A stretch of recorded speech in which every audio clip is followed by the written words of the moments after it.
So as we can see there, we've got a very interesting setup control, in crude, and some key reference points below. Maximum bullishness sees the short-term control holding the market, and this leads us on to what's been happening in some individual oil stocks.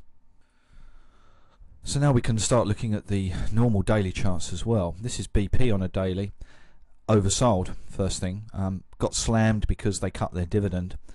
We had a blow off bottom where we closed below third deviation down, but when we're oversold, that marks an exhaustion point.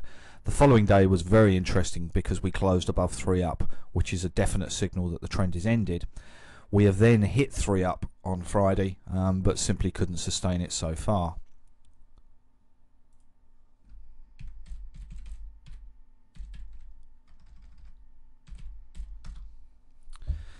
This is Shell, and we had a very similar situation in that we closed below 3 down when oversold, so it's an exhaustion. We are oversold and it's been confirmed, and now we've made 2 closes above 3 up. This is a definite confirmation that not only is the downtrend over, but potentially we've got a new uptrend.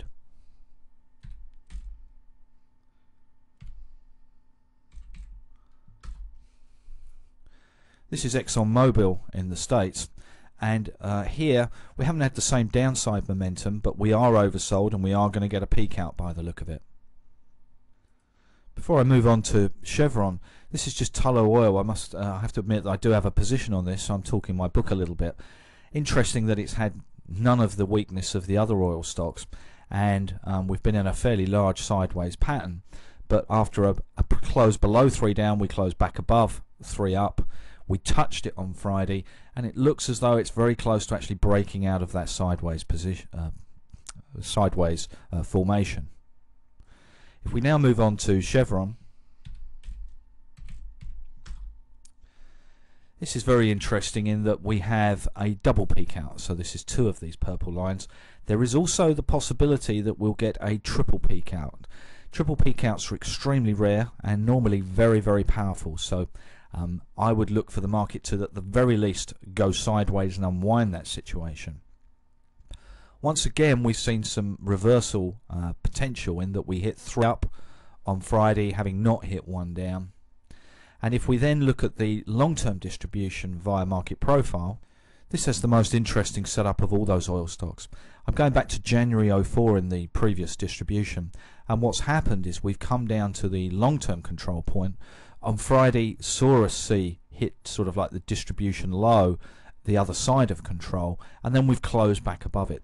What this is telling me is that we're at a very long-term strategic support point, and that in combination of being oversold means that if I was short that stock, I'd most definitely be out of it, and it's giving me plenty of excuses or looking for opportunities about how I want to get long. We're now looking at Shell, and the current price is around 14.36. There's not a great deal to reference here, which is fine, in that the only thing we're really interested in is what is this previous distribution up here. So we could rally easily to around 15.5 up towards 16 before we start hitting any significant resistance. It's a very similar picture in BP. So again, we're down here at 412. There's nothing really standout levels until we get up to the 470 to 480 point. So again, there's room for a rally because there's no real obvious resistance points. If it's true that the stock market has reached an exhaustion point, if only a temporary one, then normally that would be associated with commodities recovering, and we've seen that oil probably is the one that has the most potential at present. However, it's worth looking at some of the other commodities, and on Friday we had an island reversal on gold. It's important to note that I'm using effectively the primary session, so I'm taking the old pit hours here, and this is where data manipulation is so important. There has been some island reversals in the past. There's one here that didn't really work around Christmas. Seeing if there's any others. Yes, there's another one here as well, where we then came up and tried to fill that gap. So we talked last week about how oil had come back to its control point of around 906 to 901. It's recovered very well from that, and then we've had another bullish pattern. So the opportunities to buy dips, if very aggressive, to see if you can buy if price is trying to attempt to fill that gap. Copper is another market, and we are back on the correct one of the daily continuation. This is the distribution from last year where we collapsed. Again, it's become very bottom heavy in the short-term distribution. The beginning of the month saw the control area hold, and now we're forging new highs and attempting to build a higher distribution. Again, no real resistance there, so it's about this market holding supports. If looking at some of the grains, they've been affected by stock market weakness and had a strong correlation in that area, regardless of the weather in South America and specifically Argentina. Here on bean oil, the control is at the bottom of the trend. We really need to get above that level and start trading above 32.5, and then we have the opportunity to rally again. Soybeans, however, is a much different picture in that control is still all the way up at the top of the trend at 980, and we're now down at 860. It does appear to have stabilized, and one of the things that I'd be interested in is if we can maintain some stability, move control to the bottom of the trend, and then start trading above 880, 890, because this would open up a vacuum towards this gap at 938.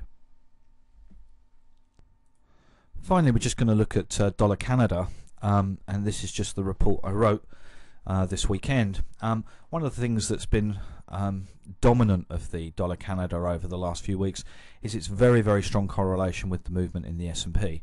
So S&P down, dollar Canada up, and vice versa. And on Friday, dollar Canada had consistently, and also on Thursday really, consistently topped out at this 128.85 at 28.70 level, but the moves down had correlated with the S&P, and then we'd had swift recoveries. On Friday evening, that sort of like just disengaged. So in spite of the S&P rallying late, it didn't transfer into the currency itself. And so possibly there's some opportunities, if you're looking for less risk and less volatility, to trade the dollar Canada around the S&P levels. Here on the CQG chart, I've just put the dollar Canada chart on, which is the red bars, and then I've done a correlation between the S&P mini and dollar Canada. And that's what that black line is, and the scale on the right hand side. Most of the time the correlation is inverted, and so we can look at the recent past and see opportunities whereby when the correlation becomes more positive, especially if it's above 50 to 75, that we can look at the underlying chart and then wait for the breakout to occur. And if we go back through the history, there's been various instances where it's created some short-term reversal points when that correlation has gone above that 50 or around 75 point. Looking at the market profile, we've really been sitting at the top of the trend. There's some resistances around the mini control, and also I also have this 129.40 point at the top. In terms of looking at the bigger distribution, we've been consistently holding the top of the previous the highs of the previous distribution around 126.80, but with the market at 128.72, there's still some opportunities there. So in conclusion, possibility that we have some turning points on the S&P. Important to note that bond markets have not really got a great deal of benefit out of that stock market weakness. Oil is in a very powerful setup, and we have some very clear levels where we can understand about whether that bullish pattern has failed. For those of you more risk averse, there's some opportunities in dollar Canada. In commodities, gold and also copper look quite positive, and there is a possibility that grains could get their bullish boots on as well. For those of you looking at stocks, they've all been slammed recently, but Shell and Chevron seem to be the ones that have potentially the most positive setups, and also some clear reference points about where that position would be wrong.